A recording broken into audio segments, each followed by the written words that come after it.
Marvel's Netflix series are leaving the platform and headed to Disney Plus on March 1st. But what does that tell us about the future of the franchise, and even more importantly, who should stay and who should go?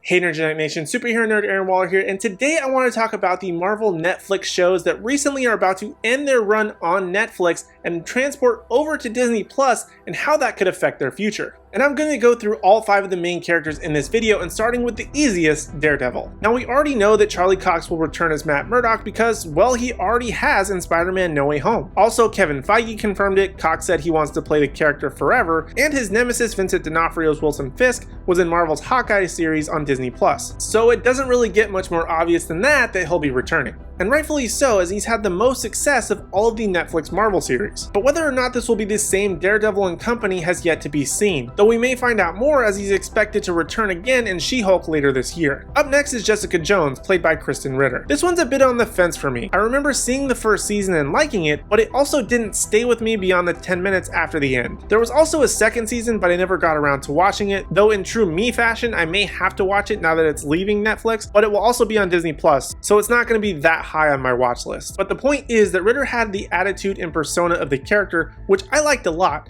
but I think this is one of those situations where the Disney and Marvel execs will look back and see how the show was received and her performance in it to decide whether or not she ends up staying. For me, she could stay or go. I hope she stays just to see what she could do within the Marvel Studios umbrella, but it's really just a toss-up. Next is Luke Cage, portrayed by Mike Colter. I think this one also falls in line with the Jessica Jones problem and is very much on the fence of staying or going. Mike Colter is great, and the first season of Luke Cage was pretty good, but then season 2 was a major drop-off. In fact, I don't even really remember finishing it, if at all. To me, Colter is almost too nice as Luke Cage. I feel like he should have a bit more of a chip on his shoulder and be a bit more of a brooding tough guy. Though that's not to say that Colter didn't put in a good performance. I just feel like there could potentially be another actor who could fill the shoes and make it just that much better. This is just another situation where I would love to see what would happen if he stays, but this too will likely come down to a Disney Marvel exec looking at how well the show tracked for this decision. Up next is Iron Fist, played by Finn Jones. And this is probably the biggest no on the list for just about everyone. And I don't think that's necessarily Finn Jones' fault. I think he, for the most part, did a pretty okay job, and season 2 of Iron Fist was actually much better than the first,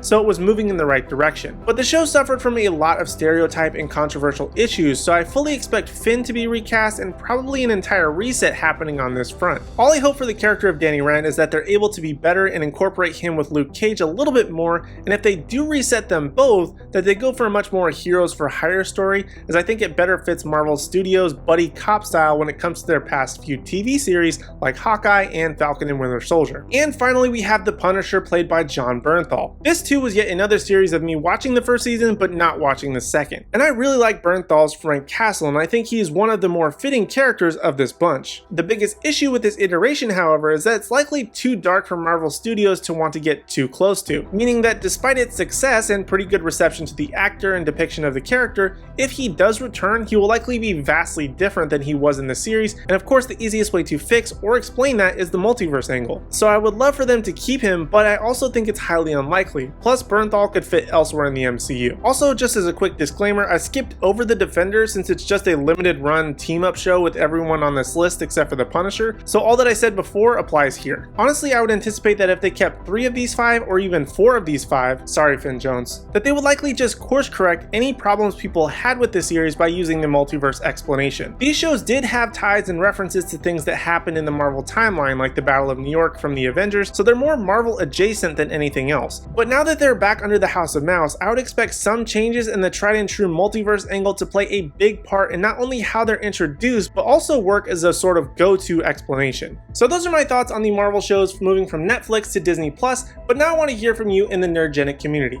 Who do you think should stay? Who do you think should go? Do you think another character should get a show instead? Let me know your thoughts and opinions in the comment section down below. And also while you're down there, don't forget to hit like, subscribe, and ring the bell notification so you miss out on any future videos from me or the rest of the Nerdgenic team. And be sure to give us a follow on Instagram at Nerdgenic so you miss out on any special news, announcements, or articles at nerdgenic.com. But in the meantime, if you want even more video content from us, check out these videos on screen, like my recent video talking about which Batman is the best Batman before the Batman comes out, or check out this video right over here where I give my top 5 choices as to who could play Wolverine in the MCU. But other than that, thank you guys so much for watching. We really do appreciate it, and we hope to see you in the next video.